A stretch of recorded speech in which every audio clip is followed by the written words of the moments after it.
पताकहस्तविनियोग।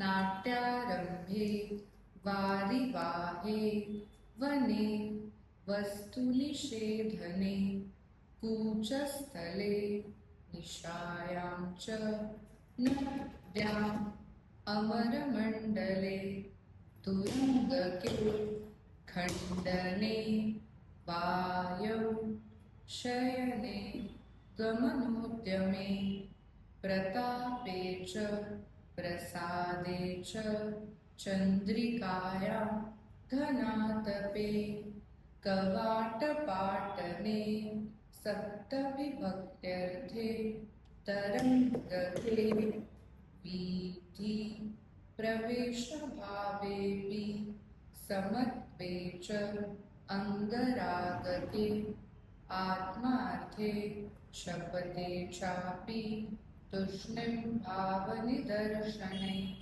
तालपत्रे च खीते च द्रव्यादिस्पर्शने तथा आशीर्वादक्रियायां च नृपश्रेष्ठस्य भावने तत्र तत्रेति वचने सिन्धौ च सुकृतिक्रमे सम्बोधने पुरोकेऽपि खड्गरूपस्य धारणे मासे संवत्सरे प्रादिने सम्मार्जने तथा एवम् अर्थेषु युज्यन्ते पताकहस्तभावना।